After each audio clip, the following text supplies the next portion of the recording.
masih pada hadis-hadis dari bab tentang dianjurkannya ya membersihkan tangan atau menjilati tangan setelah kita makan.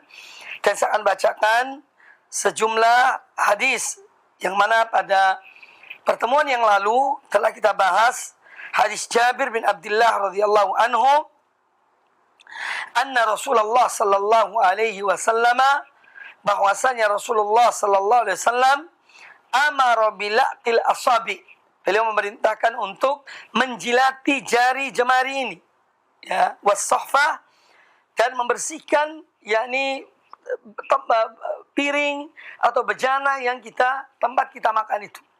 Jadi betul-betul jangan disisakan. Mengapa demikian? Kata Nabi sallallahu alaihi wasallam, wa qala innakum la tadruna fi ayyi ta'amikum al-barakah. Sesungguhnya kalian tidak mengetahui pada bagian manakah keberkatan ada pada makanan kalian. Ya, oleh karena itu kita dianjurkan ya untuk atau diperintahkan oleh Nabi sallallahu alaihi wasallam untuk membersihkan atau makan sampai habis, bahkan menjilati jari jemari kita dan membersihkan yakni bejana tempat makan itu agar tidak ada makanan yang tersisa. Kemudian hadis yang akan kita bahas pada hari ini yaitu hadis juga dari Jabir bin Abdullah radhiyallahu anhuma wa anhu, dan juga dari beliau, anna Rasulullah sallallahu alaihi wasallam qala, bahwasanya Rasulullah sallallahu alaihi wasallam bersabda, idza waqa'at luqmatu ahadikum falyakhudhaha falyumit ma kana biha min adan walyakulha. Yang artinya idza waqa'at luqmatu ahadikum, apabila ada sepotong makanan kalian yang jatuh, falyakhudha, maka hendaklah ambillah makanan itu, potongan makanan yang jatuh itu.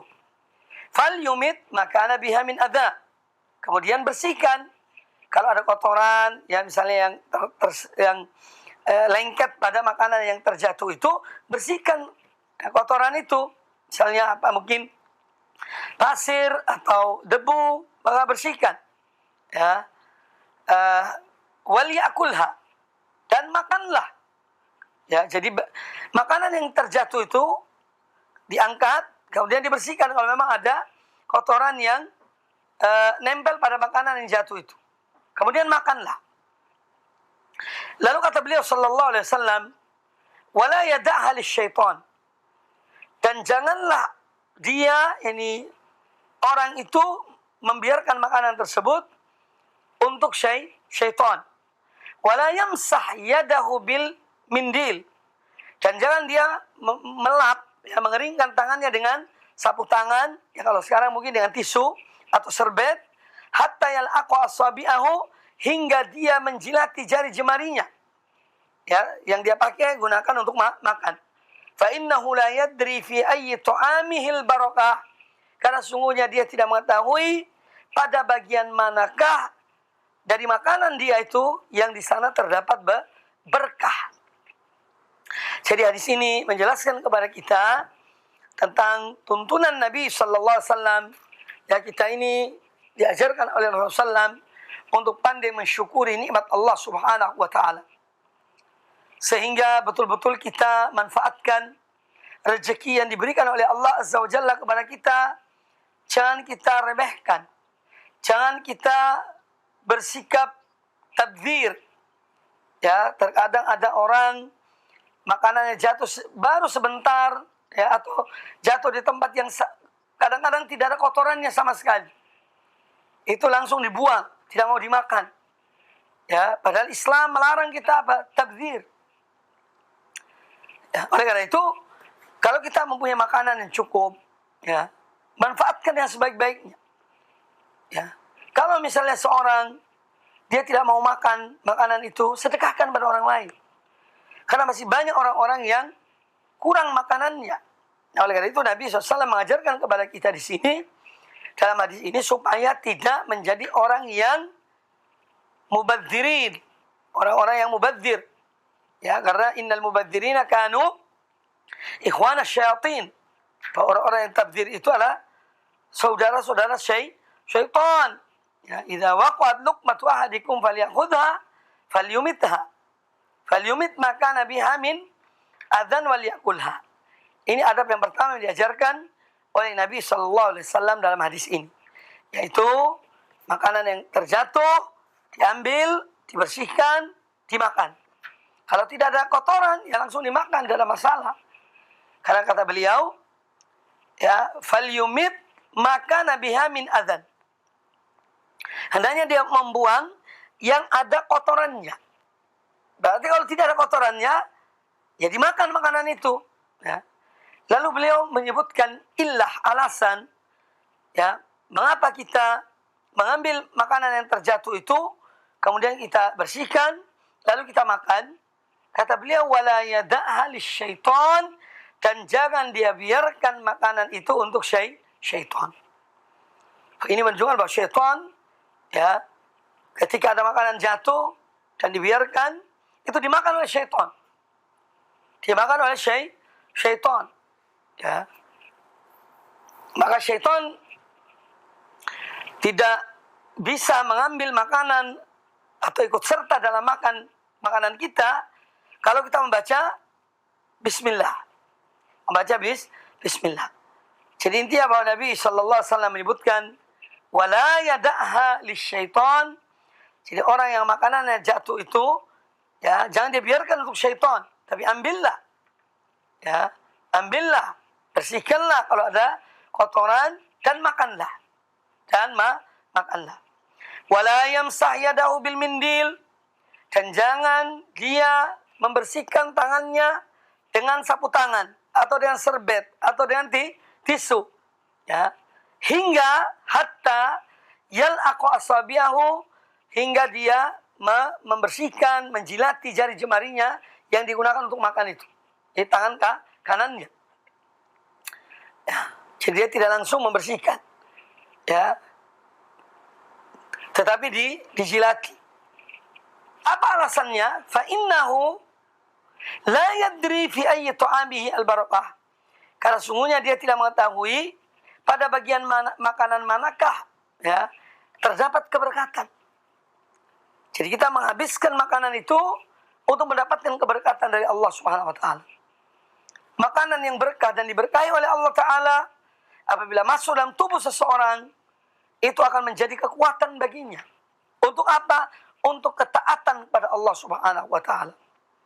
Sebaliknya makanan yang digunakan atau makanan yang tidak ada berkahnya atau makanan yang dari hasil yang haram, ya, ini akan menjadikan seorang yang makan itu ada kekuatan, tetapi untuk maksiat pada Allah Subhanahu wa taala.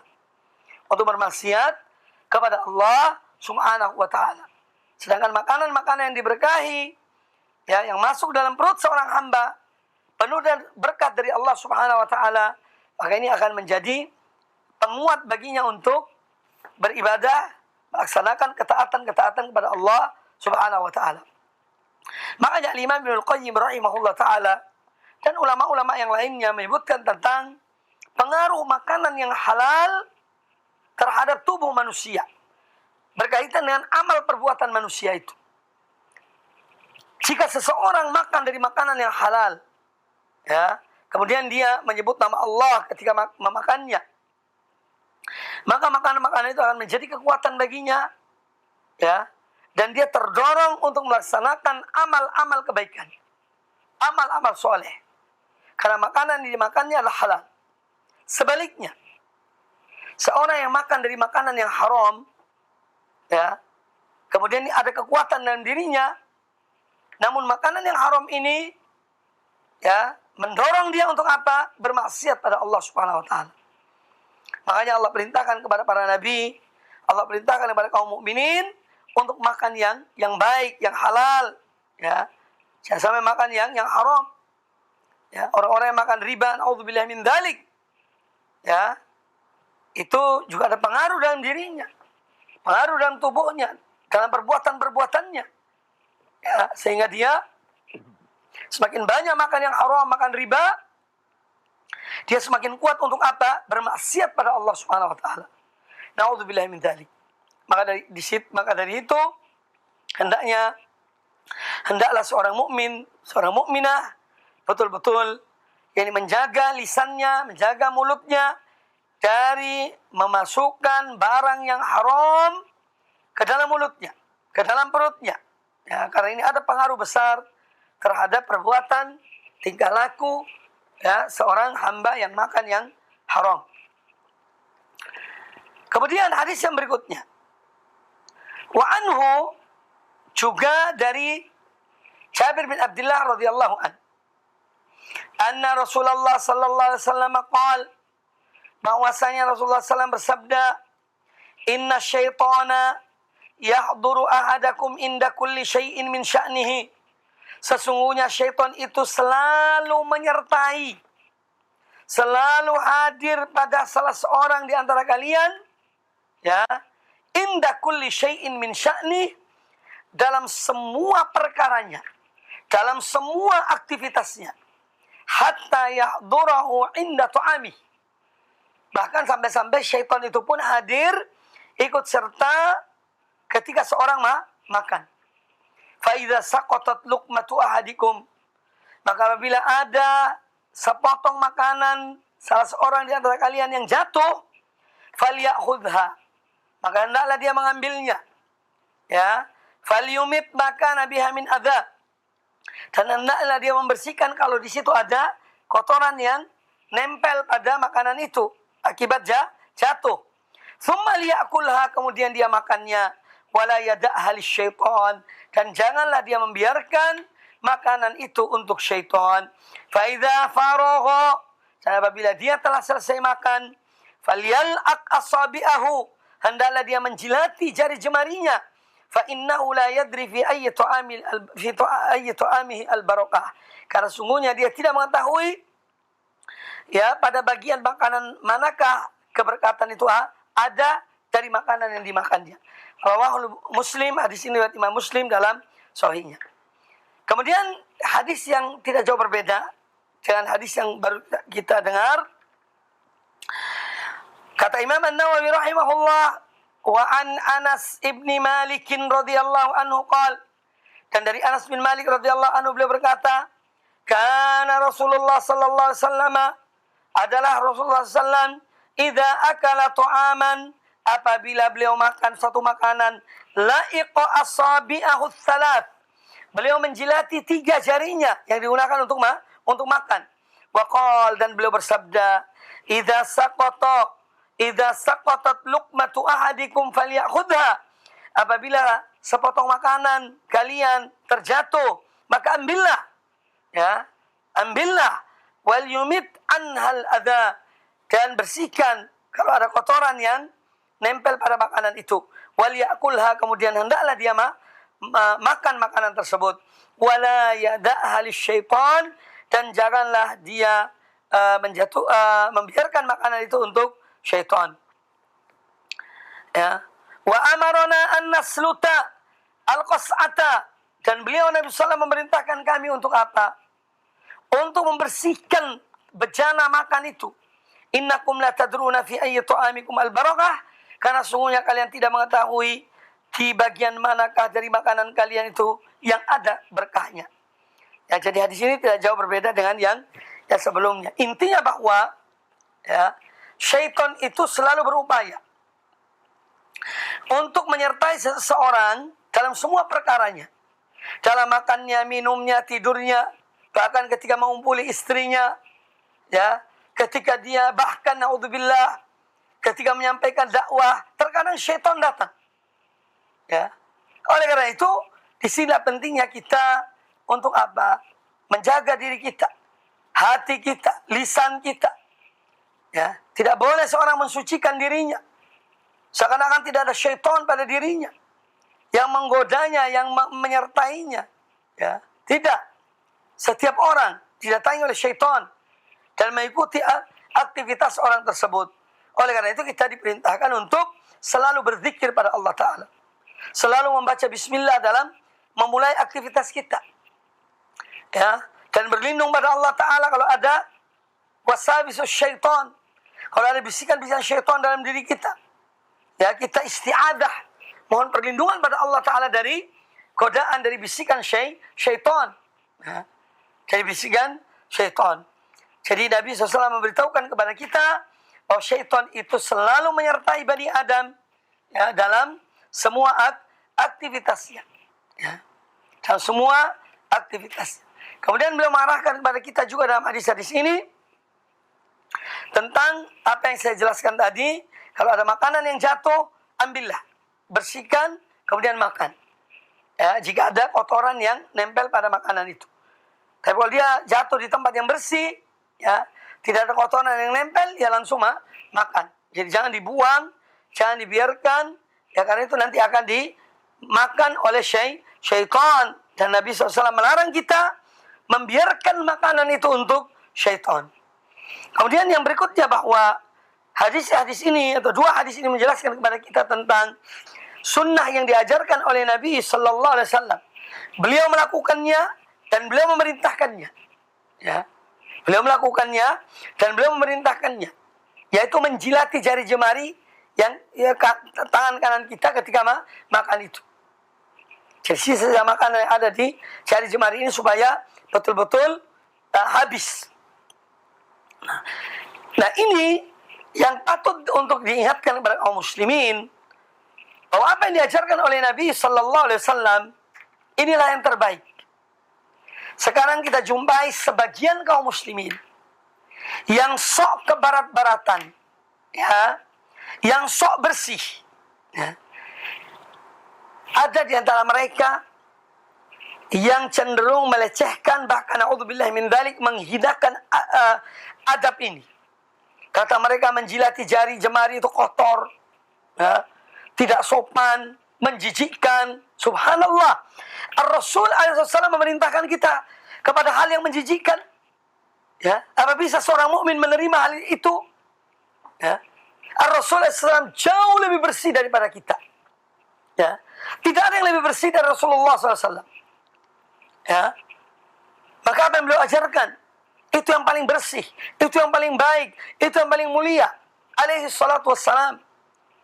Ya, jangan kita benturkan dengan akal-akal pikiran kita, ya, yang sudah keracunan oleh pola fikir Barat, pola fikir orang-orang yang menyimpang dari sunnah-sunnah Nabi Sallallahu Alaihi Wasallam, yang menyimpang dari tuntunan Rasulullah Alaihi Salatu Wassalam. Ya. Ini harus kita tanamkan dalam diri kita, ya, sebagai akidah kita, bahwa kita mengikuti Nabi Sallallahu Alaihi Wasallam. Apa yang beliau anjurkan, apa yang beliau perintahkan, kita mengikutinya.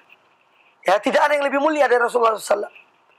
Ya, tidak ada yang lebih mulia dari Rasulullah Sallallahu Alaihi Wasallam. Baik. Kemudian di sini juga mengajarkan kepada kita tentang apa? Tentang pola hidup sederhana, bukan pola hidup tabdzir. Sehingga kita menyayangi makanan-makanan itu, jangan gampang dibuang, ya, ditaruh di tong sampah. Padahal masih ada orang yang butuh. Ya, kita makan secukupnya, selebihnya kita sedekahkan pada orang lain. Ini yang diajarkan oleh Nabi Sallallahu Alaihi Wasallam. Ya, oleh karena itu, adab-adab yang mulia ini, ya, apabila kita melaksanakannya dengan niat mengikuti Nabi Alaihi Wasallam, maka ini akan menjadi ibadah bagi kita. Satu amal yang mulia, yang dengannya kita beribadah kepada Allah Subhanahu Wa Taala. Kemudian juga bahwa setiap makanan itu pada hakikatnya adalah ada berkahnya, kecuali makanan yang haram, ya, yang tidak dibacai Bismillah ketika makan, menyantapnya. Ya, seorang lupa atau tidak membaca Bismillah, ya ini nanti hilang keberkatannya. Oleh karena itu kita dianjurkan, perintahkan untuk selalu yang menyebut nama Allah ketika mengawali aktivitas kita. Salah satunya adalah makan dan minum. Hadis berikutnya, qala al-Imam An-Nawawi rahimahullah ta'ala, wa an Sa'id ibn al-Harith annahu sa'ala Jabir radhiyallahu anhu 'anil wudu'i mimma massatin nar. Dari Sa'id bin al-Harith bahwasanya beliau pernah bertanya kepada Jabir bin Abdullah, ya, radhiyallahu anhuma, tentang wudu karena atau wudu setelah makan daging yang dipanggang. Ya. Apakah harus berwudu setelah kita makan daging yang dipanggang? Ya. Termasuk daging yang dipanggang kalau di negeri kita apa? Ya sate itu. Ya. Atau ayam panggang. Jadi Sa'id ibn al-Harith bertanya kepada Jabir radhiyallahu anhu tentang apakah harus berwudu seseorang itu kalau setelah makan makanan yang daging yang dipanggang. Faqala la. Kata Jabir bin Abdullah, tidak. Yani tidak harus berwudu. Qad kunna zamanan Nabi sallallahu alaihi wasallam la najidu mithla dhalika at-ta'am illa qalila. Kami dahulu di zaman Nabi sallallahu alaihi wasallam, ya, kita tidak banyak menjumpai makanan-makanan seperti itu. Kita hanya jumpai, kita hanya dapati sedikit daging yang dipanggang, karena memang kehidupan dahulu itu tidak mudah. Ya, kaum muslimin, kaum mukminin yang hidup di zaman Nabi SAW, yang hidup mereka sederhana. Ya. Makanan mereka sederhana. Jarang makan-makan yang enak seperti kita di zaman ini. Ya. Sehingga kata Jabir bin Abdullah, kami di zaman Nabi SAW dahulu sedikit menjumpai makanan-makanan seperti itu. Yang dipanggang, yang dibakar, yang dipanggang. Fa idza nahnu wajadnahu, lalu kata Jabir bin Abdullah radhiyallahu anhu, fa idza nahnu wajadnahu, maka apabila kami mendapatinya, ya, daging panggang, lam yakun lana manadilu illa akuffana wa sawaidana wa aqdamana. Ya, kalau seandainya dahulu kami itu mendapati makanan-makanan seperti itu, kami dulu tidak mempunyai serbet, tisu, sapu tangan. Ya. Sehingga setelah mereka makan itu, ya mereka misalnya ada sisa minyak atau yang lainnya, mereka gosok di tangan mereka atau di kaki mereka. Thumma nusalli wala natawadda. Kemudian langsung kami sholat dan tidak berwudu. Jadi ini dalil yang menunjukkan bahwa makanan yang dipanggang, maksudnya dagingnya, kambing atau daging sapi atau daging onta yang kita makan kemudian yang dipanggang, ya, itu ketika seorang memakannya dan dia dalam keadaan berwudu, tidak dianjurkan dia untuk berwudu lagi, kecuali, ya, memakan daging onta. Ada sejumlah riwayat, di antara riwayat Imam At-Tirmidzi, ya, yang memerintahkan atau menunjukkan bahwa apabila seorang setelah makan daging onta, entah yang dibakar atau yang direbus atau yang dikukus, ya intinya daging onta, selama makan daging onta dia dianjurkan untuk apa? Untuk berwudu setelah itu. Ya. Untuk berwudu baru kemudian sholat. Ya. Kata para ulama tentang hadis ini, bahwa hadis Jabir bin Abdullah radhiyallahu anhuma ini adalah sebagai dalil yang menunjukkan bahwa hukum berwudu setelah makan makanan berupa daging panggang, ya, ini adalah telah dimansuh, telah dihapus, ya. Wa annahu kana fi badil amri min al-wudu. Jadi dahulu ketika pada awalnya betul setelah makan daging yang dibakar, dipanggang, itu diperintahkan oleh Nabi SAW untuk berwudu. Tapi kemudian dimansuh, terhapus hukum itu. Ya, terhapus hukum tersebut.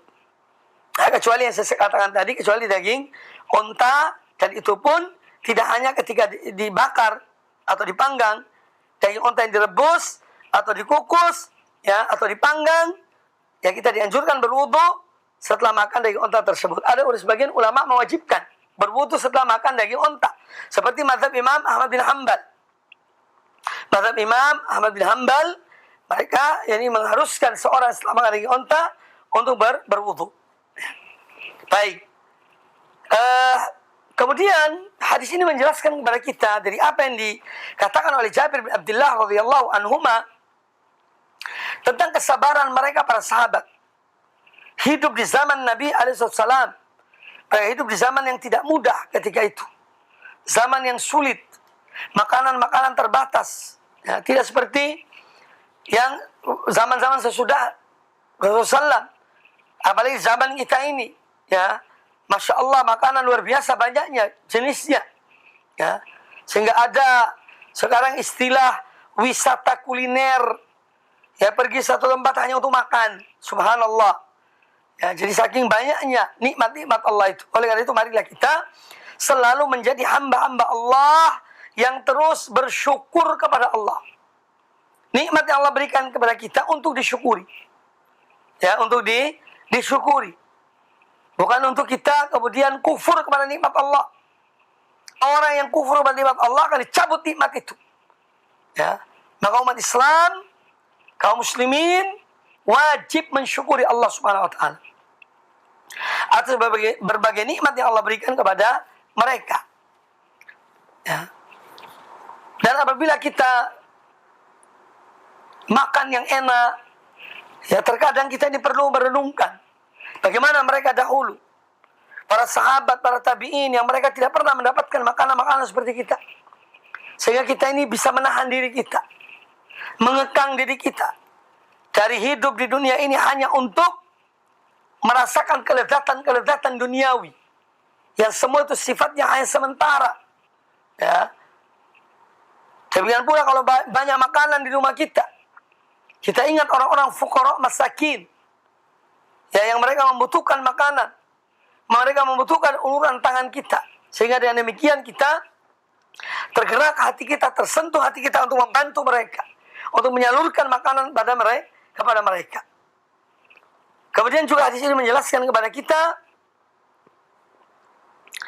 bahwa para sahabat dahulu radhiyallahu anhum ajma'in ada orang-orang yang mereka lebih mengutamakan agama mereka daripada makanan dan minuman. Ya. Mereka orang-orang yang hidup seadanya, hidup apa adanya. Mereka tidak banyak menuntut. Ya. Karena apa? Konsentrasi mereka pada agama Allah Subhanahu wa taala. Konsentrasi mereka pada ibadah pada Allah Subhanahu wa taala. Sehingga waktu mereka tidak habis terbuang begitu saja. Hanya untuk kuliner, ya. Habis umurnya hanya untuk hal-hal yang bersifat duniawi. Na'udzubillah. Ya. Ada sebagian orang yang ceritanya hanya makanan. Kalau bertemu tidak ada cerita lain kecuali makanan. Oh, di tempat ini ada makanan enak. Ya, di kota ini ada makanan Masya Allah. Ya, di tempat ini ada makanan ini dan itu. Ceritanya hanya makanan. Ya. Nah, ini harus kita juga menyadari. Ya, bahwa kita hidup ini adalah untuk beribadah pada Allah Ta'ala. Dan kita makan untuk bisa beribadah pada Allah Ta'ala. Agar kita bisa hidup dan sehat. Kemudian kita bisa beribadah pada Allah Ta'ala dengan baik. Dengan sempurna. Ya. Ini yang patut diingat. Sehingga kita menjadi hamba-hamba Allah yang selalu bersyukur kepada Allah Subhanahu wa ta'ala. Kemudian yang berikutnya, ini bab yang berikutnya, kata Imam An-Nawawi rahimahullah ta'ala, babu takfiril aidi ala ta'am. Bab tentang dianjurkannya memperbanyak tangan ketika makan. Artinya jumlah orang yang makan itu supaya diperbanyak. Nanti akan dibawakan beberapa hadis sehingga dengan demikian kita akan memahami apa makna dari bab ini. Jadi bab tentang memperbanyak tangan pada suatu makanan. Kemudian beliau membawakan di sini ada dua hadis Nabi sallallahu alaihi wasallam. Hadis yang pertama adalah hadis Abu Hurairah radhiyallahu anhu, qala Rasulullah sallallahu alaihi wasallam. Rasulullah sallallahu alaihi wasallam bersabda, ta'amul itsnaini kafi ats-tsalatsati. Makanan yang untuk 2 orang itu cukup mencukupi tiga orang. Wa ta'amus salasati kafil arba'ah.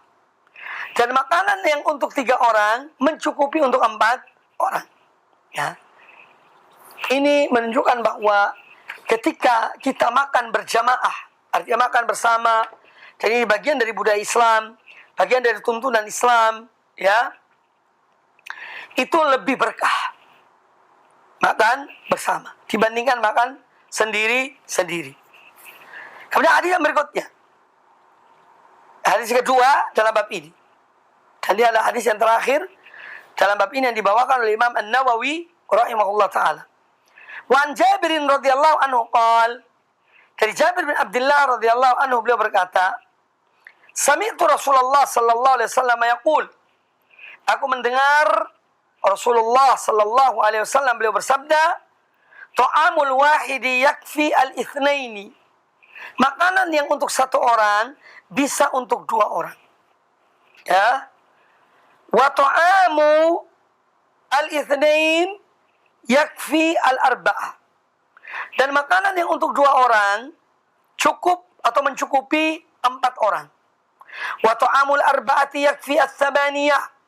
Dan makanan yang disiapkan untuk 4 orang itu mencukupi 8 orang. Hadis riwayat Imam Muslim di dalam sahihnya. Nah, ini juga hadis yang menunjukkan kita dianjurkan, ya, supaya makanan kita itu berkah. Kita makan bersama yang lainnya. Makanan semestinya untuk 3 orang bisa untuk 4 orang, untuk 5 orang bisa untuk 6 orang atau 7 orang dan seterusnya. Ya, ini mengajarkan kepada kita untuk apa? Kita ini untuk berbagi. Ya, mengajarkan kepada umat ini agar mereka menjadi umat yang selalu mengingat saudaranya, tidak hanya ego dengan dirinya. Kemudian hadis ini menjelaskan kepada kita pula tentang keberkatan makan bersama. Jauh lebih berkah daripada makan sendiri. Ya, jadi ini hal yang telah diajarkan oleh Islam, itu makan bersama. Kemudian juga hadis ini menjelaskan kepada kita, ya, bahwa kita itu tidak perlu khawatir ketika ada makanan untuk 3 orang misalnya, ya, lalu kita ingin memanggil orang lain 1 orang untuk makan bersama kita, kita tidak perlu ragu, ya, cukup atau tidak. Bagaimana nanti kalau tidak cukup, ya, tapi hendaklah kita yakin bahwa apa yang diberitakan oleh Nabi Sallallahu Alaihi Wasallam adalah hak. Apa yang diberitahukan oleh Nabi Sallallahu Alaihi Wasallam adalah hak. Jadi jangan kita diganggu, dibisiki oleh syaitan. Ya. Tapi hendaklah kita makan, ya, dengan bisa memanggil orang lain makan bersama kita, ya, sehingga kita tidak perlu ragu. Makanan yang untuk 2 orang bisa untuk 4 orang, makanan untuk 4 orang bisa untuk 8 orang. Ya, semua itu kalau makan bersama dan membaca bismillah, maka insya Allah makanan itu akan berkah. Makanan itu akan berkah. Kemudian hadis yang berikutnya, bab yang berikutnya, bab ke-111. Qala al-Imam An-Nawawi rahimahullah ta'ala, babu adab asy-syarab wa istihbab at-tanaffus 3 wa istibab idarat al-ina' ala al-ayman fal-ayman ba'da al-mubtadi'i. Artinya bab yang menjelaskan tentang adab di dalam minum, adab ketika kita minum. Dan bahwasanya dianjurkan ketika kita minum satu minuman, misalnya 1 gelas atau di 1 bejana, itu kita dianjurkan minum yakni 3 kali. Jangan langsung lek, jangan. Ada minuman di 1 gelas, minumlah. Kemudian taruh, kita bernafas. Kemudian minum lagi yang kedua. Kemudian taruh. Kemudian minum yang ketiga. Ini namanya at-tanaffus 3. Jadi kalau minum 1 minuman, dianjurkan untuk tidak sekaligus. Karena ada sebagian orang yang tidak ngerti, ya, banyak yang berbuat demikian. Air 1 botol misalnya, aqua yang tanggung, lok sampai habis. Tanpa dia berhenti dulu sejenak. Ini banyak kejadian seperti itu. Atau ada satu gelas, banyak. Gelas besar, diminum sekaligus.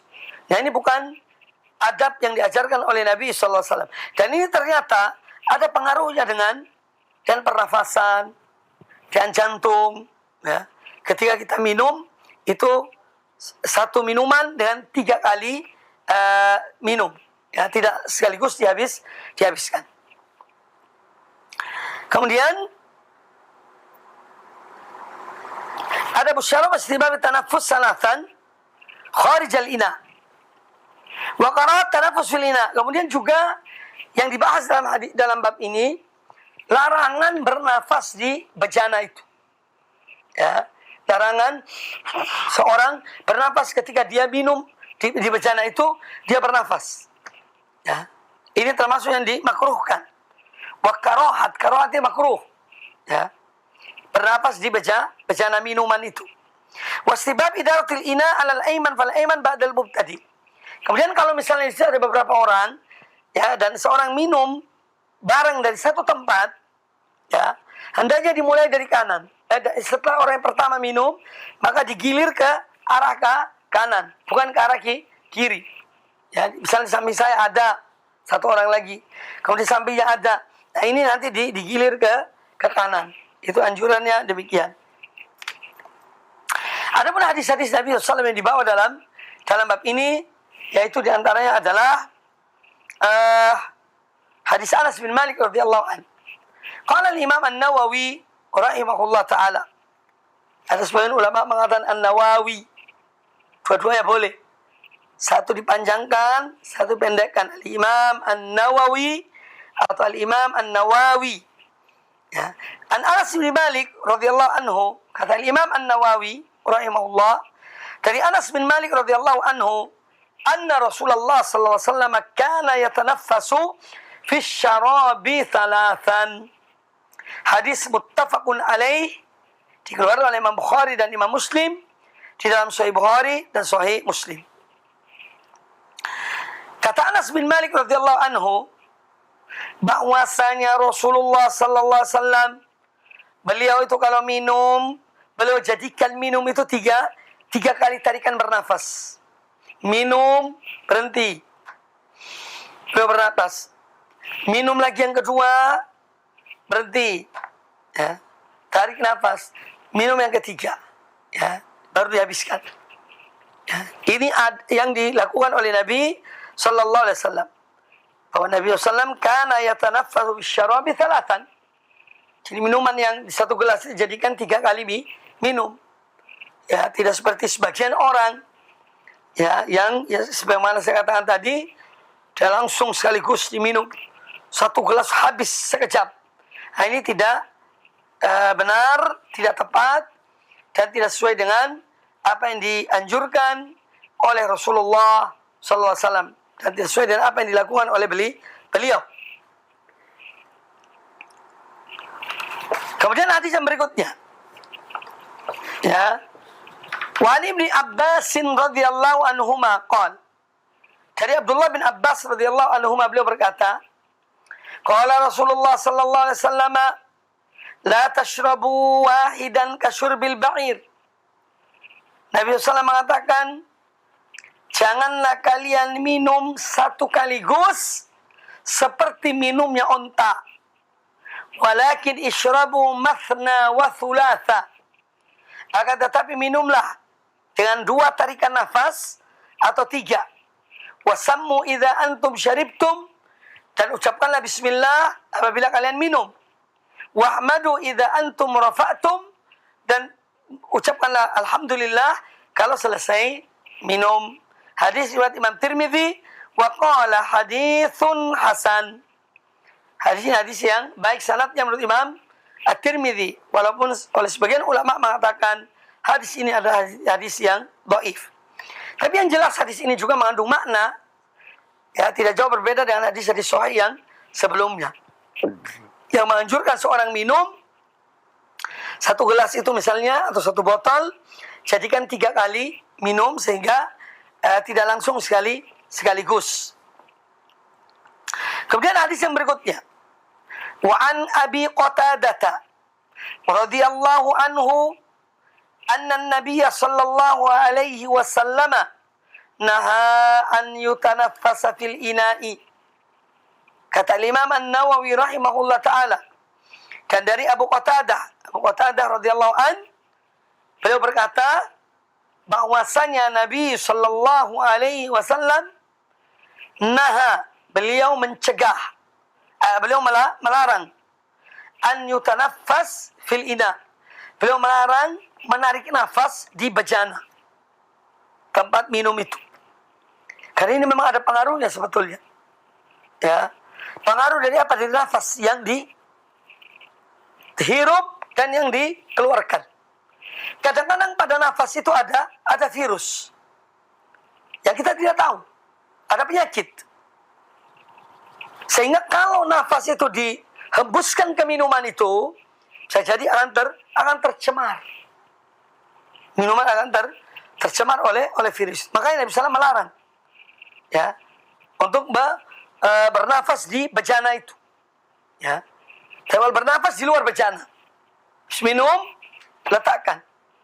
Baru kita bernafas, menarik atau menghembuskan nafas. Tapi kalau di bejana itu dilarang oleh Nabi sallallahu alaihi wasallam. Jadi kata Abu Qatadah radhiyallahu anhu, naha Nabi sallallahu an yutanaffas fil ina. Oh, Nabi sallallahu melarang seorang bernafas di bejana. Yaitu salah satu faktornya adalah, ini semua juga bagi kaitan dengan masalah kebersihan. Dan tidak ada agama lebih bersih dari Islam. Ya. Kalau kita sekarang hidup di zaman yang kita diuji oleh Allah Ta'ala dengan COVID-19, lalu dianjurkan di mana-mana cuci tangan, Islam telah memerintahkan menjaga kebersihan, ya, mencuci tangan, membersihkan tangan, itu sudah diajarkan oleh Islam, bukan hal yang baru. Ya. Bukan hal yang baru dalam Islam. Karena Islam adalah agama yang memperhatikan kebersihan. Hanya saja sebagian umat Islam, sebagian kaum muslimin yang tidak mengetahui atau menggampangkan, sehingga pola hidup mereka pola hidup yang kotor. Ya. Padahal Islam adalah agama yang bersih. Ya. Agama yang bersih. Dan kebersihan yang diperintahkan oleh Islam tidak hanya kebersihan fisik, ya, tapi kebersihan lebih dari itu adalah hati ini. Karena hati yang kotor akan mengotori seluruh fisik. Hati yang kotor, dalam tanda petik, ya, dalam tanda kutip, hati yang kotor akan mengotori perbuatan manusia. Karena hati ini kotor. Tetapi kalau hati itu bersih, ikhlas, murni, maka insya Allah amal-amal perbuatan seorang pun akan baik. Ya. Maka Islam menganjurkan dua hal tentang kebersihan fisik. Contohnya kita diperintahkan untuk apa? Berwudu ketika akan sholat, membersihkan anggota-anggota wudu, ya, mulut, hidung, tangan, wajah, kaki, ya. Kebersihan fisik. Kita dianjurkan untuk berwudu. Bahkan dianjurkan, diperintahkan berwudu. Kemudian mandi. Kita diperintahkan mandi. Bagi mereka yang junub misalnya, atau mimpi di malam hari, atau mengumpuli istrinya, ya, dia diwajibkan untuk mandi, atau melakukan hal yang lain yang dilarang oleh Allah, ya, sampai keluar spermanya, juga diperintahkan untuk mandi, ya, membersihkan tubuh ini. Kemudian kita dianjurkan untuk mandi setiap akan pergi ke sholat Jumat. Ya, sebagian ulama bahkan ada yang mewajibkan berdasarkan hadis Nabi SAW. Ghuslu yaumil jumu'ati wajibun ala kulli muhtalimin. Kata Nabi SAW, mandi di hari Jumat wajib bagi setiap orang yang sudah dewasa. Ya, jadi Islam agama yang bersih. Bukan baru ada corona ini kemudian kita mengenal kebersihan, tidak. Ya. Pola hidup bersih diajarkan oleh Islam. Jadi pola hidup bersih diajarkan oleh Islam semenjak ya diutusnya Rasulullah sallallahu alaihi wasallam. Kaum muslimin, kaum muslimat rahimani wa rahimakumullah. Kemudian kebersihan yang diajarkan oleh Islam selain kebersihan fisik adalah kebersihan hati, kebersihan jiwa. Ya. Jiwa ini jangan dikotori. Dan syaitan menginginkan kepada kita untuk apa? Mengotori jiwa kita ini. Maka syaitan menggoda manusia untuk apa? Syirik pada Allah Ta'ala. Ya. Syirik pada Allah Ta'ala yang menjadikan jiwa itu najis. Sebagaimana disabdakan, difirmankan oleh Allah Azza wa Jalla. Innamal musyrikuna najasun. Sesungguhnya orang-orang musyrik itu najis. Ya. Najis secara maknawiyah. Kemudian juga membersihkan hati dari penyakit-penyakit hati.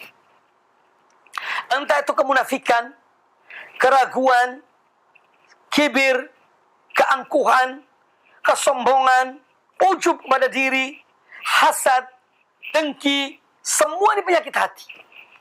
Ya, yang akan merusak seseorang. Ya. Maka itu hati-hati.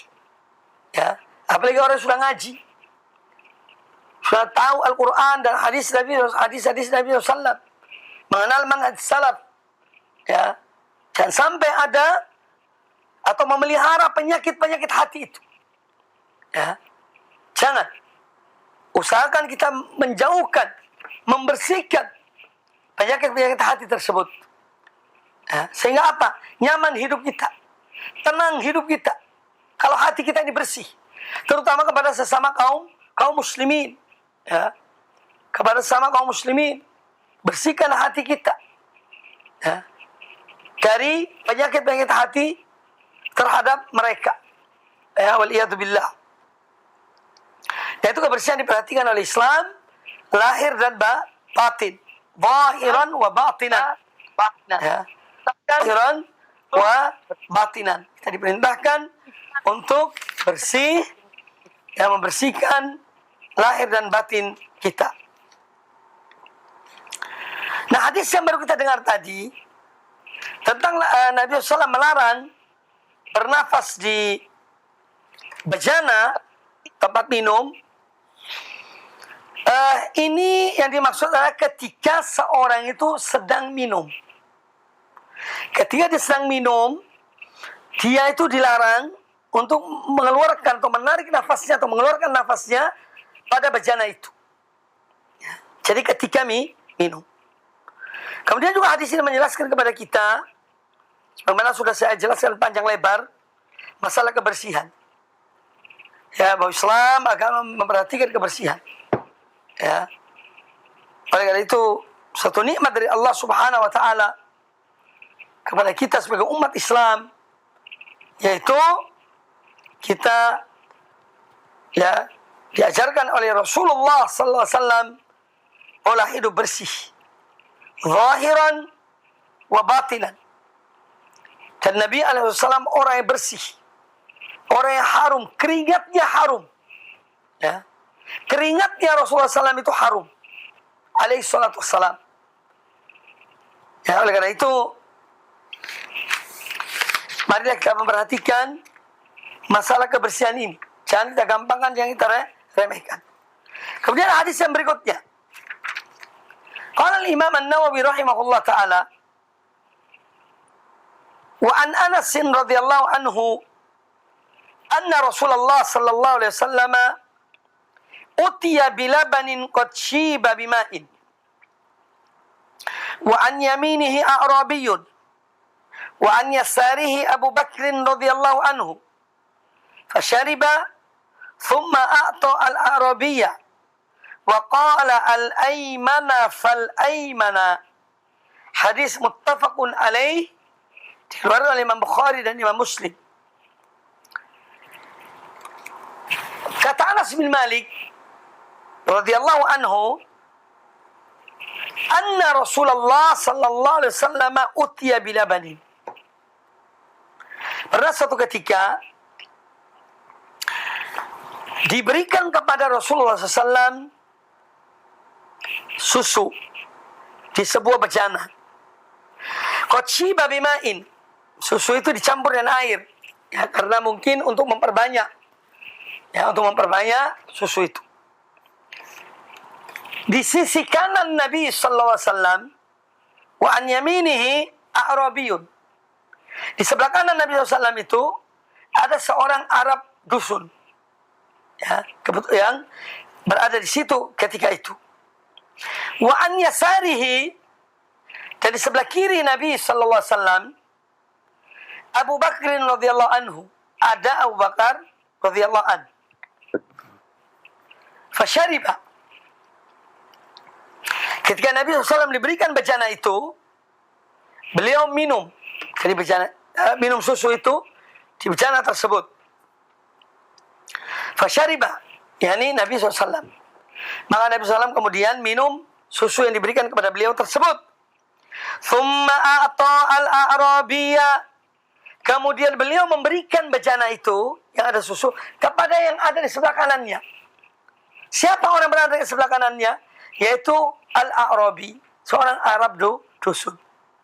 Beliau tidak memberikan pada Abu Bakar Siddiq yang berada di sebelah kirinya. Tidak. Tapi beliau memberikan di sebelah kanan beliau, yaitu orang Arab dusun tersebut. Wa qala al-ayman fal-ayman, dan beliau mengatakan, yakni dahulukan yang kanan dan yang kanan. Jadi ini anjuran, perintah dari Nabi sallallahu alaihi wasallam. Nah, hadis ini menjelaskan kepada kita tentang bagaimana Rasul sallallahu alaihi wasallam sebagai seorang pemimpin, sebagai seorang Rasul, seorang Nabi, pemimpin umat, sebagai seorang kepala negara, ya, beliau ini orang yang didatangi, dikunjungi oleh para sahabat beliau, juga oleh orang-orang yang dari jauh. Dan beliau adalah orang yang selalu melayani orang-orang yang datang kepada beliau. Ini menunjukkan tawadhu'nya. Tawadhu'nya Nabi alaihi salatu wassalam. Yang mana tawadhu itu menjadikan seorang itu mulia. Semakin tawadhu seseorang, maka dia semakin mulia. Baik dalam pandangan Allah maupun dalam pandangan manusia. Sebaliknya, semakin takabur seorang hamba, dia semakin rendah. Baik dalam pandangan Allah Ta'ala maupun dalam pandangan manusia. Karena Allah menciptakan dalam diri manusia benci kepada kibir, kepada keangkuhan, kepada orang-orang yang angkuh. Ya. Maka Rasul alaihi salatu wassalam orang yang tawadhu, orang yang rendah hati, orang yang selalu melayani umat beliau, masyarakat beliau, para sahabat beliau alaihi salatu wassalam. Hidupnya adalah untuk beribadah pada Allah Ta'ala. Baik ibadah yang khusus maupun ibadah yang bermakna umum. Ya, ibadah yang bermakna umum. Kemudian hadis ini menjelaskan kepada kita tentang akhlak Nabi alaihi salatu wassalam. Bagaimana beliau menerima orang-orang itu dengan lapang dada, dengan hati yang terbuka, hati yang luas. Kemudian beliau duduk bersama mereka, sebagaimana orang Badui ini datang duduk di sebelah kanan Nabi sallallahu alaihi wasallam. Ya. Kemudian hadis ini menjelaskan kepada kita tentang apa yang dilakukan oleh Nabi sallallahu alaihi wasallam. Beliau selalu mendahulukan, atau beliau sangat mencintai mengawali sesuatu yang baik itu dengan yang kanan. Ya. Sehingga ketika minum, ya, di sebelah beliau adalah seorang Badui, sebelah kanannya. Padahal di sebelah Nabi SAW, sebelah kirinya adalah sahabat beliau yang mulia, Umar Siddiq, sekaligus mertua beliau, ya, sallallahu alaihi wasallam. Jadi Umar Siddiq adalah mertua Nabi SAW, radhiyallahu anhu. Itu ada sebelah kiri beliau. Tapi karena beliau selalu menginginkan diawali dengan yang kanan, maka beliau berikan yang orang Badui tersebut yang berada di sebelah kanan beliau. Maka kita dianjurkan dalam aktivitas yang baik, yang mulia, kita awali dengan yang kanan. Baik. Hadis yang berikutnya, yang terakhir dalam bab ini. Wa an Sa'al bin Sa'ad radhiyallahu anhu anna Rasulullah sallallahu alaihi wasallam utiya bi syarabin. Kata Imam An-Nawawi rahimahullah taala dari Sahal bin Sa'ad radhiyallahu anhu bahwasanya Rasulullah sallallahu alaihi wasallam pernah diberikan minuman. Fasyariba minhu, maka beliau pun minum minuman tersebut. Wa an yaminihi gulamun, dan yang berada di sebelah kanan beliau seorang anak muda, anak kecil. Wa an yasarihi asyakhun, dan di sebelah kiri beliau itu ada orang-orang tua yang usia mereka sudah usia tua. Faqala lil ghulam, ketika beliau minum, beliau setelah minum beliau bertanya kepada anak muda yang ada sebelah kanannya. Ya. Dalam satu riwayat disebutkan siapa anak muda itu? Abdullah bin Abbas radhiyallahu anhuma. Ketika setelah beliau minum, beliau berkata kepada anak muda yang ada di samping kanan beliau, "Ata'dzanu li an u'tiya haula?" Apakah engkau izinkan aku untuk memberikan minuman ini kepada mereka, yakni orang-orang tua yang ada sebelah kiri beliau? Ya. Faqala al-gulamu, maka sang anak muda itu berkata, "La wallah." Kata beliau, tidak, demi Allah ini aku tidak izinkan.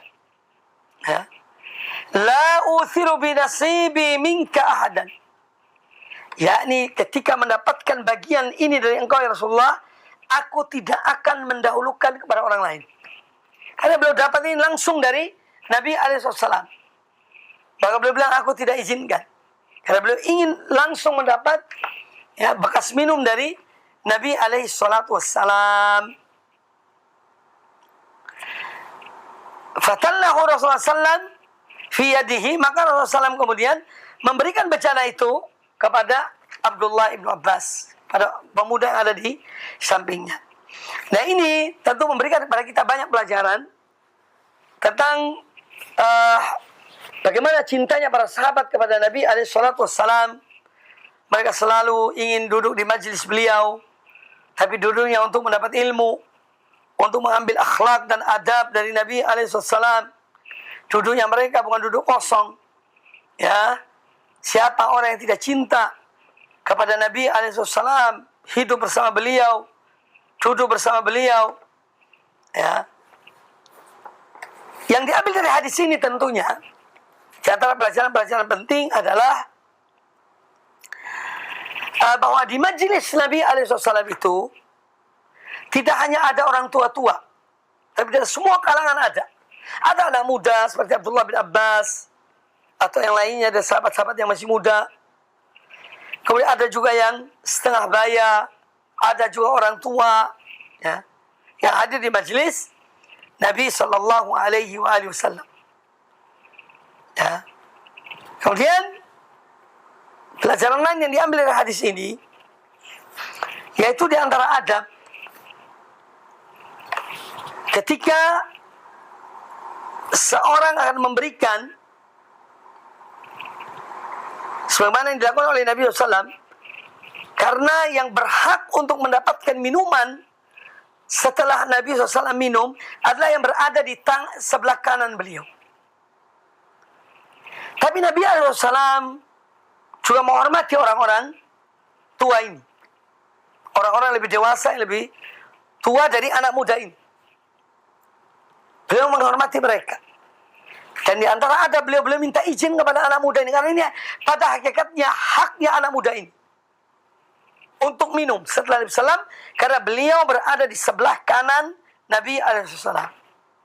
Beliau duduk di sebelah kanan Nabi SAW. Nah, beliau minta izin kepada anak muda ini. Untuk memberikan kepada orang-orang tua itu. Untuk mendahulukan orang tua itu yang berada di sebelah kiri beliau. Ya. Ini adab yang mulia. Ini artinya hendaklah kita tuh menghargai hak orang. Berikan haknya. Kecuali kalau dia mengatakan, sudahlah, hak saya berikan pada fulan. Baru kita berikan kepada fulan. Tetapi selama itu hak dia, berikan haknya. Ya. Makanya memberikan hak kepada orang yang berhak itu adalah suatu hal yang wajib. Ya. Jadi Nabi alaihissalam meminta izin kepada yang lebih berhak, yaitu anak muda yang ada sebelah kanan beliau. Boleh enggak? Apakah kamu izinkan aku untuk memberikan minuman ini kepada mereka yang pada sebelah kiriku, yang mana mereka lebih tua dari kamu, wahai anak muda? Ibaratnya begitu. Kata anak muda itu tidak. Wallahi, kata beliau, demi Allah tidak, aku tidak akan mendahulukan mereka. Kalau untuk minum dari minumanmu ya Rasulullah. Ini langsung setelah Rasulullah SAW. Ini karena memang keutamaan Nabi SAW. Dan hal-hal seperti ini, tabarruk dengan minuman Nabi SAW atau dengan Rasulullah SAW itu khusus untuk beliau. Ya, bukan untuk setiap orang. Lah sekarang kita melihat banyak di tengah masyarakat, apalagi orang-orang yang tidak punya ilmu, ya, bertabaruk dengan sisa-sisa minum orang-orang yang mereka anggap orang ini soleh, mereka anggap orang ini baik, ya. Ini hal yang tidak benar. Ya, walaupun ada sebagian ulama yang mengatakan demikian, tapi tidak semua ulama itu benar omongannya. Ulama juga mereka itu mujtahid. Kalau mereka berijtihad, tepat ijtihad mereka dapat pahala. Ya, pahala itu 2. Kalau mereka keliru dalam ijtihad mereka, dapat pahala 1. Ya, jadi kadang-kadang ada hal yang berlebihan sampai kepada bisa jadi kepada syirik, ada auzubillahi min dzalik. Ya, dalam hal-hal seperti ini. Rasulullah SAW itu khusus untuk beliau, karena beliau memang penuh dengan keberkatan. Maka sisa minum beliau diminum oleh para sahabat. Mereka bertabaruk dengan beliau alaihissalam. Tapi ini khusus untuk beliau, bukan untuk setiap orang. Loh, apa dasarnya? Dasarnya, dalilnya adalah setelah wafatnya Nabi alaihissalam, tidak ada para sahabat yang bertabaruk dengan Abu Bakar Siddiq. Tidak ada yang bertabaruk dengan Umar bin Khattab. Tidak ada yang bertabaruk dengan Utsman bin Affan. Tidak ada yang bertabaruk dengan Ali bin Abi Thalib radhiyallahu anhum ajma'in. Tidak. Nah, ini menunjukkan apa? Bahwa hal ini khusus untuk Nabi alaihissalam. Ya. Dan lebih dari itu, na'udzubillah min dzalik, ada orang-orang yang mau senang seperti itu. Ya, kalau diminum sisanya, wah bangga, masya Allah, kayak langsung masuk surga, minum sisanya. Na'udzubillah, ini penyakit dalam hati itu. Orang yang mau dihormati, mau dihargai, mau ditabaruki, ini bahaya, ya. Ini ada penyakit dalam hatinya, ya. Harus segera bersihkan penyakit itu. Ya. Kadang-kadang ada penyakit di hati kita tidak merasa. Maka ketika seorang senang disanjung, senang diminum sisanya, dicium tangannya, ya, dan yang lain-lainnya, kemudian bangga merasa bahwa dia ini hebat, karomah dan lainnya, ini berbahaya, ini penyakit, ya, penyakit.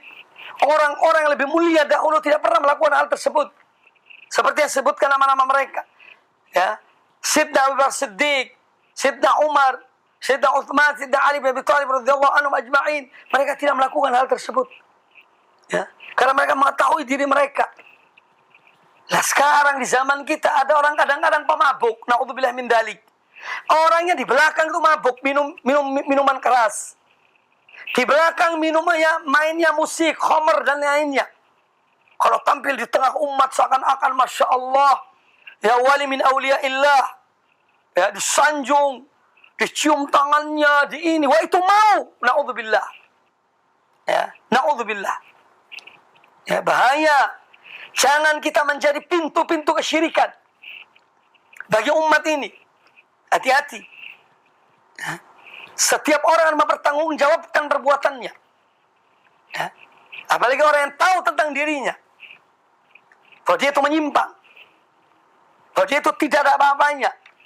Tapi ketika dia orang awam, dia membodohi-bodohi orang awam itu, supaya dikeramatkan, supaya diagungkan, supaya dibesarkan, hanya untuk dunia. Na'udzubillah min dzalik. Allah, na'udzubillah min dzalik. Mohon perlindungan pada Allah dari yang demikian itu. Baik kaum muslimin, rahimani wa rahimakumullah. Demikianlah kajian kita pada kesempatan yang baik ini, yaitu berkaitan dengan adab-adab, karena ada bab yang berikutnya.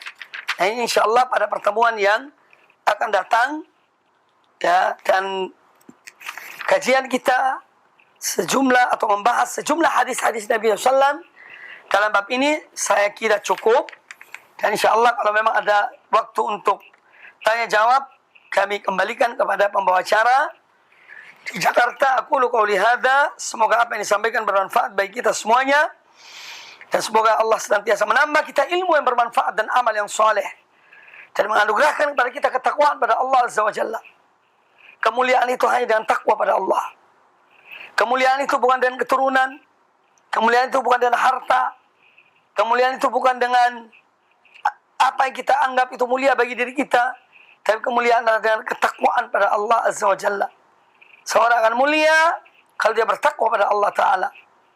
Ya, dan seorang akan hina kalau dia bermaksiat kepada Allah Subhanahu wa Ta'ala. Demikian apa yang disampaikan. Aqulu qouli hadza, wallahu ta'ala a'lam. Jazakallahu khairan kami ucapkan kepada Al-Ustaz Mubarak Bamu'alim LCMHI yang telah memberikan nasihat kepada kita dalam pembahasan kitab Syarah Riyadhus Shalihin yang kami pancar luaskan dari studio mini di STAI Ali bin Abi Thalib di Surabaya. Dan untuk selanjutnya kita akan coba angkat beberapa pertanyaan di kesempatan pagi hari ini. Yang pertama dari pesan singkat. Izin bertanya Ustadz, bagaimana kalau selesai wudhu kita memakan nasi, ikan, atau makanan-makanan lainnya seperti kue-kue dan buah-buahan? Apakah kita dianjurkan harus berwudu pada saat hendak sholat? Barakallahu fikum dari La Afang di Sulawesi Tenggara. Tafadhol Ustaz. Bahwa kita tidak dianjurkan setelah makan dan kita sudah berwudu, kita tidak dianjurkan untuk mengulangi wudu itu. Tetapi kita dianjurkan membersihkan mulut kita.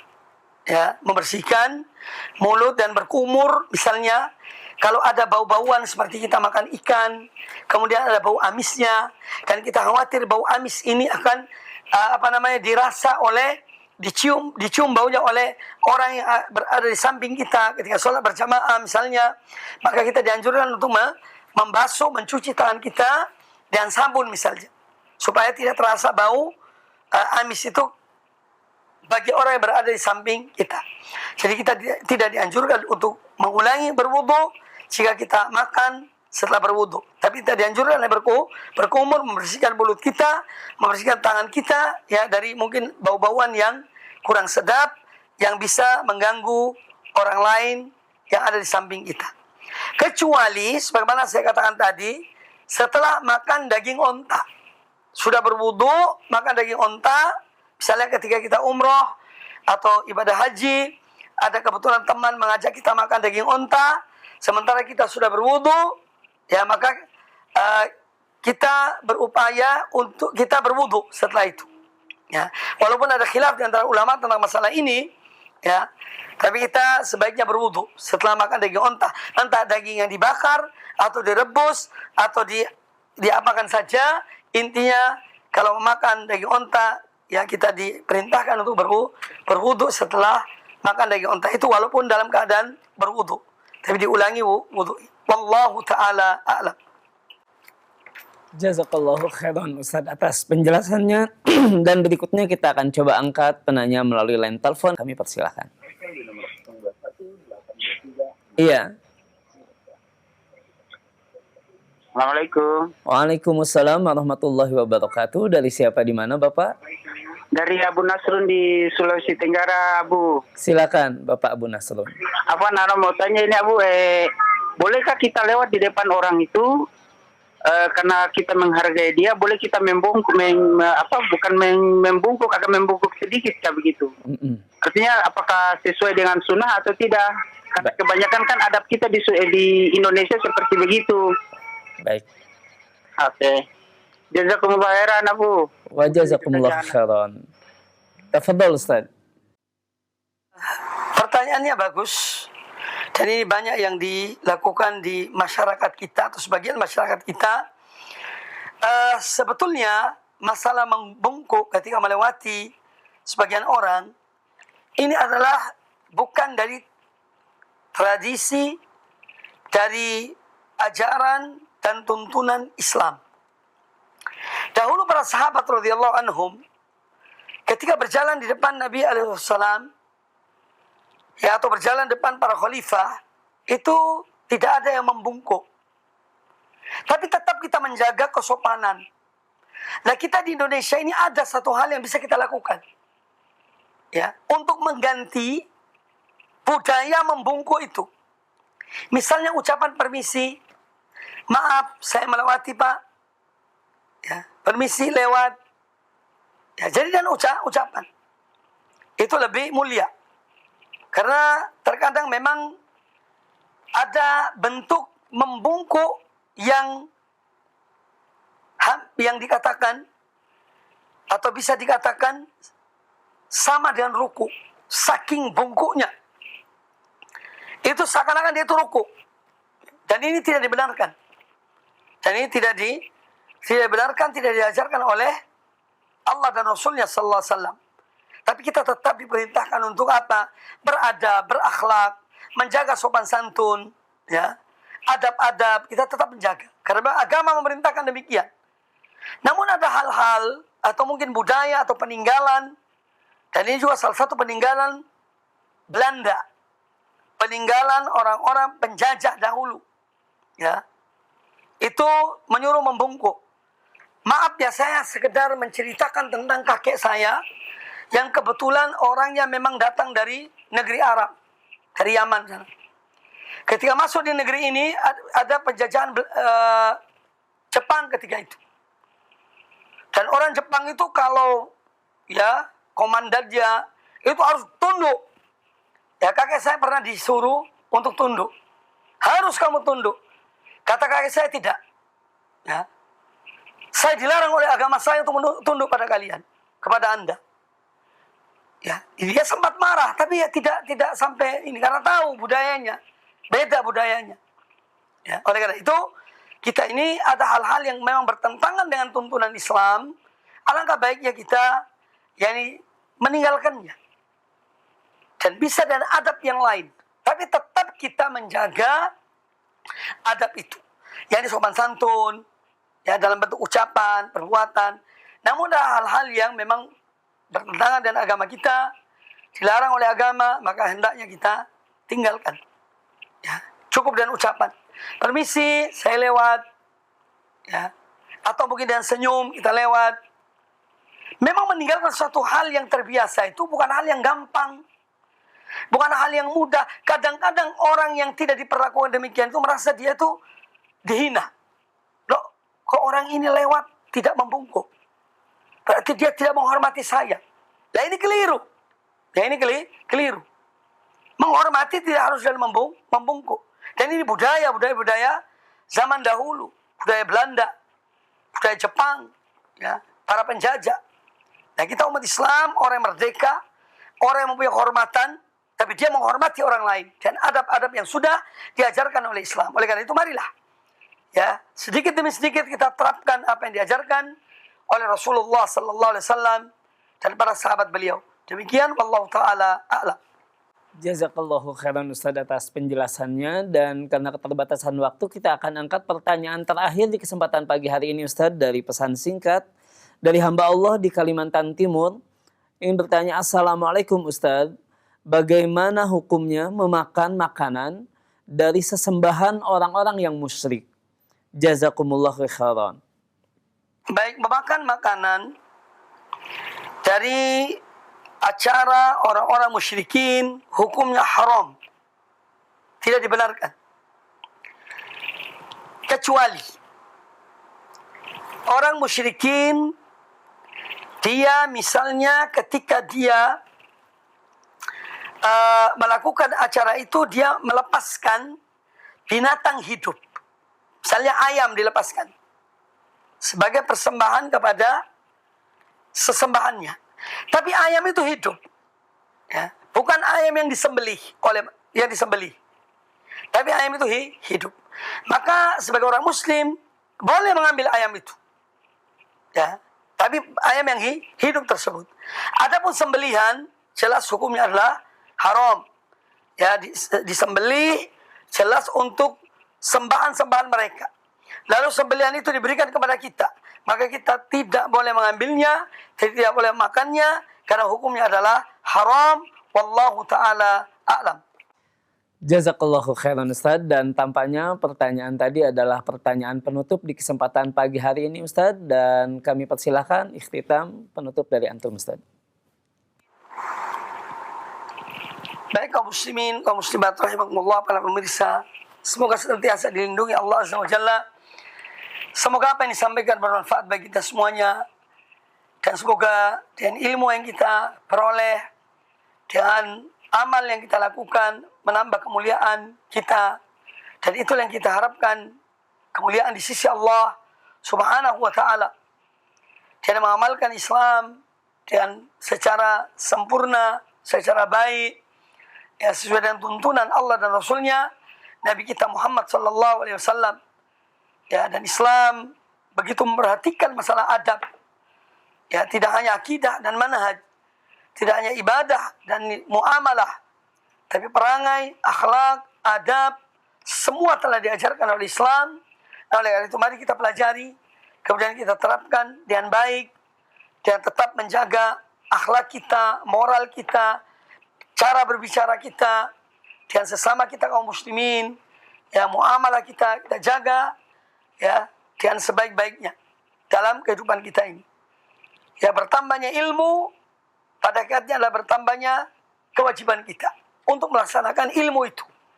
Maka mari ilmu yang kita miliki ini kita terapkan sedikit demi sedikit, semampu kita terapkan. Jangan ilmunya hanya sekedar untuk kita mendapatkan, ya, gelar, ucapan, kehormatan, ya, tidak. Ilmu kita miliki pertama adalah untuk mengangkat kejahilan itu dari diri kita, menghilangkan kejahilan dari diri kita, dan menghilangkan kejahilan dari orang lain, dan kita mengajarkan ilmu itu. Ya, jadi ilmu itu bukan atribut untuk kita menyombongkan diri, bukan untuk kita menomorsatukan diri kita, tidak. Ya, semakin banyak ilmu kita miliki, mari semakin tawadhu, semakin rendah hati.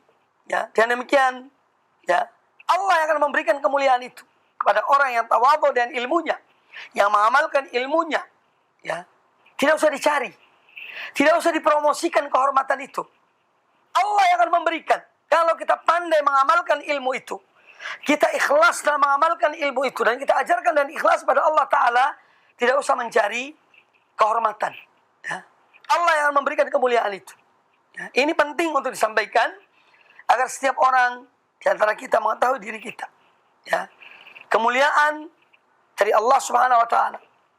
Dan ilmu yang kita miliki, kita amalkan, kita ajarkan, dan kita tidak mencari-cari kehormatan itu, Allah akan memberikan kehormatan itu dan kemuliaan tersebut. Demikian yang dapat disampaikan pada kesempatan yang baik ini. Semoga Allah Azza wa Jalla senantiasa memberikan pada kita ilmu yang bermanfaat dan amal yang soleh. Dan kami aturkan jazakumullah khairan atas keikutsertaan antum sekalian dalam kajian kita di pagi hari ini. Demikian pula kepada pembawa acara Akhuna Abu Lukman dan yang lainnya, Kami aturkan jazakumullah khair. Subhanakallahumma bihamdika asyhadu an la ilaha illa anta astaghfiruka wa atubu ilaik. Wa sallallahu wasallam wa barak ala nabiyyina wa ala alihi washabihi ajma'in. Assalamualaikum warahmatullahi wabarakatuh.